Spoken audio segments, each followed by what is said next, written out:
Hello everyone. अभिनव नाम है मेरा। स्वागत करता हूं आप सभी का एक बार फिर से आपके अपने YouTube channel SSC text book पर। आपको पता है 9 जून को एसएससी सीजीएल 2025 का नोटिफिकेशन आने वाला है। थोड़े दिन बाद सीएचएसएल का और सीपीओ का। जब भी ये नोटिफिकेशन आने वाले होते हैं ना, तो एक बहुत कंसर्न होता है बच्चों का कि सर हमें ना कौन कौन सी डॉक्यूमेंट्स की रिक्वायरमेंट है और कौन कौन सी डॉक्यूमेंट हमें ऑन टाइम की रिक्वायरमेंट होगी। ठीक है। मैं आपको क्लैरिफाई करूंगा जो इंपॉर्टेंट डॉक्यूमेंट है, जितने भी इंपॉर्टेंट डॉक्यूमेंट्स है उन सब के बारे में बताऊंगा। ये वो डॉक्यूमेंट्स है जो ना आपको eight the time of document verification submit करना होगा। ध्यान रखना, डॉक्यूमेंट वेरिफिकेशन के वक्त आपको सबमिट करना पड़ता है, ना कि अभी। जब आप फॉर्म भरते हो तो what we required, actually what form required, form को किस चीज की रिक्वायरमेंट होती है, तो उसमें आपको 10th का आपका रोल नंबर पता होना चाहिए, 12th का रोल नंबर पता होना चाहिए, ग्रेजुएट हो तो ग्रेजुएशन का रोल नंबर, ऑब्वियसली बात है ग्रेजुएट हो। अब एक सवाल आता है बच्चों का कि सर अपेयरिंग में भरेंगे तो कैसे डालेंगे पासिंग मार्क्स। तो भैया जब देखो, अपेयरिंग में आप फॉर्म भर सकते हो, सब कुछ एग्जाम दे सकते हो, लेकिन जब आप डॉक्यूमेंट वेरिफिकेशन के लिए जाओगे ना, सुन लेना गौर से, डिग्री किसमें है फर्क नहीं पड़ता। ये लाइन सुन लो अच्छे से, क्योंकि आप बार बार बार बार पूछते रहते हो। जो कट ऑफ डेट होगा मोस्ट प्रोबेबली 1 अगस्त होगा, हर साल वही रहता है। ठीक है, मैं आपको बता देता हूं क्या रहेगा। ठीक है, जैसे मैंने लास्ट ईयर का एक नोटिफिकेशन खोल रखा है। ठीक है, तो अगर आप देखोगे तो जो कट ऑफ डेट होता है ना, ये जितनी भी चीजें मैं बता रहा हूं, ये कोई मैं अपने मन से नहीं बता रहा हूं, ये मैं आपको फॉर्म के अकॉर्डिंग बता रहा हूं, जो फॉर्म में आता है। तो जो कट ऑफ डेट है ना, वो आई गेस 10 अगस्त का है। एक ही चीज होता सबका। हाँ, 1 अगस्त का है, सॉरी।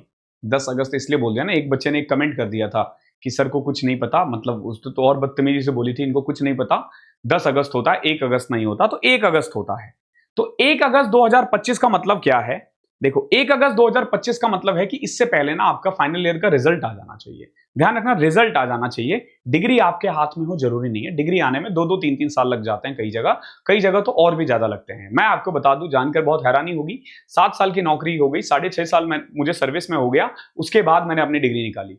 ठीक है, डिग्री अभी 6 महीने पहले आई है मेरे पास। तो डिग्री की रिक्वायरमेंट नहीं है। हाँ, आप पास हो चुके हो काफी है। जब आप पास हो जाओगे ना, तो जब भी डॉक्यूमेंट वेरिफिकेशन होगा ना, आपको प्रोविजनल सर्टिफिकेट की रिक्वायरमेंट होगी उस समय। ध्यान रखना, अभी नहीं, अभी के लिए परेशान मत होना, तो वो कर देना।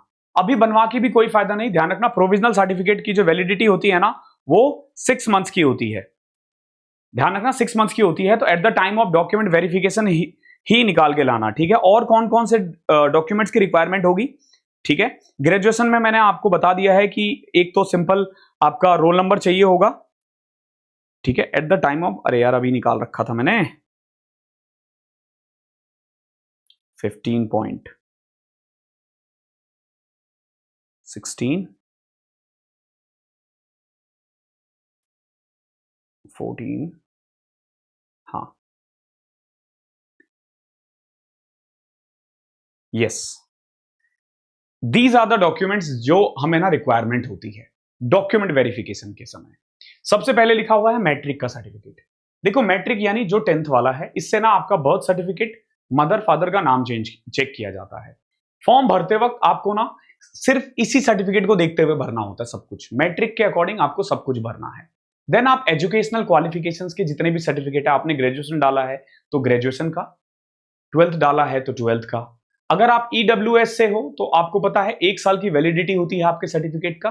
तो वो पर्टिकुलर जरूरी है कि 2024-25 के लिए ही वो हो। आई मीन 25 में भर रहे हो आप, 25-26 के लिए वो वैलिड हो। ध्यान रखना, पुराना काम नहीं आएगा ना, नेक्स्ट ईयर का काम आएगा। नेक्स्ट ईयर का तो अभी बना ही नहीं होगा, 25-26 का चाहिए अपडेटेड वाला। अगर आप ओबीसी से हो तो आपकी वैलिडिटी 3 साल की होती है। ध्यान रखना, हर 3 साल में आपको बनाना पड़ता है। ठीक है, एससी एसटी के साथ ऐसा कोई प्रॉब्लम नहीं होता है। और डिसेबिलिटी और एक्स सर्विसमैन के लिए आपके पास सर्टिफिकेट होना चाहिए बस। ठीक है, सर्टिफिकेट होना चाहिए। मेनली जो बच्चों के की प्रॉब्लम होती है ना, मैं हमेशा बताता हूं, अगर आप पीडब्ल्यूडी कैंडिडेट हो, अगर आप एससी एसटी हो या ईडब्ल्यूएस हो, तो आपको उससे रिलेटेड सर्टिफिकेट चाहिए। उसके अलावा केवल और केवल 10वीं 12वीं और ग्रेजुएशन का चाहिए होता है। अपना एक कोई आधार कार्ड या पैन कार्ड भी बनवा के रखना, क्योंकि पैन कार्ड अगर नहीं बना रहेगा तो जब जॉब करने जाओगे ना तो एनपीएस नहीं खुलेगा, सैलरी तो मिल जाएगी लेकिन एनपीएस नहीं खुलेगा। हालांकि आजकल तो पैन कार्ड हर कोई बना के रखता है। तो मेनली यही डॉक्यूमेंट्स है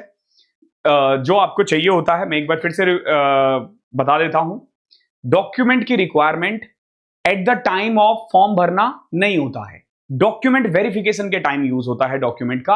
और उनमें से कौन कौन सी डॉक्यूमेंट की रिक्वायरमेंट होगी? मैट्रिक का सर्टिफिकेट, सेकेंडरी का सर्टिफिकेट यानी 12th का, अगर ग्रेजुएट हो तो ग्रेजुएशन का सर्टिफिकेट, अगर सीजीएल भर रहे हो तो ऑब्वियस सी बात है रिक्वायरमेंट होगी उसकी। इन केस ऑफ आपके पास डिग्री नहीं है तो प्रोविजनल सर्टिफिकेट से काम चल जाएगा, डिग्री की जरूरत नहीं है। जो मार्कशीट है वो आपका सफिशिएंट है। जो डेट है वो 1 अगस्त 2025 से पहले का होना चाहिए, यानी उससे पहले आपकी डिग्री कंप्लीट हो जाना चाहिए। अगर आप ईडब्ल्यूएस, एससी या ओबीसी से बिलोंग करते हो तो उससे रिलेटेड आपके पास जो भी डॉक्यूमेंट है वो होना चाहिए। बस इतनी ही डॉक्यूमेंट की रिक्वायरमेंट होती है। तो बेवजह इन चक्करों में परेशान मत रहो और इन चक्करों में पढ़ाई वढ़ाई को डिस्टर्ब मत करो। Thank you so much. Okay, अगर और भी कोई डाउट है तो कमेंट में पूछ लेना, एक और वीडियो बना देंगे आपके लिए।